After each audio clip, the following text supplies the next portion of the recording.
last few minutes, the Shadow Health Secretary, Heidi Alexander, has tweeted that she will quit. I have the letter here. This is the resignation letter from the now former Shadow Health Secretary, Heidi Alexander, the Member of Parliament for Lewisham East in South London. Effectively, she says in 5 or 6 paragraphs that Jeremy Corbyn is useless.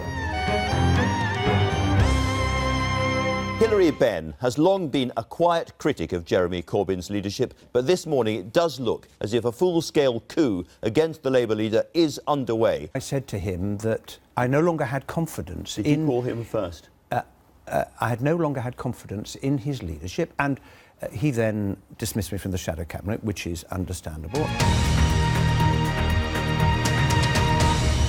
In the last few minutes, another resignation from the Labour. Yeah, from the Shadow Cabinet, another. We've also had the departure of Hilary Benn, of course, after telling Jeremy Corbyn that he didn't have confidence in his leadership.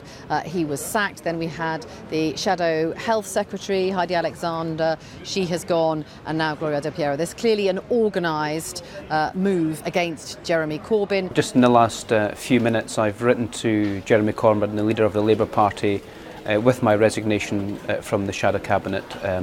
That letter has just gone off and will be public very shortly. Well, just 6 minutes ago, Lucy Powell, who's the Shadow Secretary of State for Education, tweeted. She said, "I've spoken to Jeremy Corbyn to tell him that with regret I'm resigning from the Shadow Cabinet." Someone people would never have heard of, Lillian Greenwood, the Shadow Transport Secretary. When I heard that she was resigning, I was quite surprised. She is seen as a loyalist. The fact that she is going makes me believe there will be many others to follow. 7 members of Labour's frontbench team have resigned.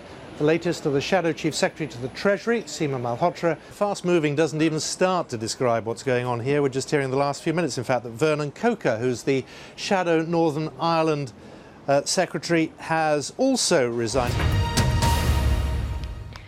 And another one goes. We've just had confirmation from the Shadow Justice Secretary, Lord Falconer's spokesman, that he has also handed in his resignation from the Shadow Cabinet. That brings the number of resignations from the Shadow Cabinet today to 9, plus, of course, the sacking of Hilary Benn. So 10 members of the Shadow Cabinet, the Labour Shadow Cabinet, gone in just one day.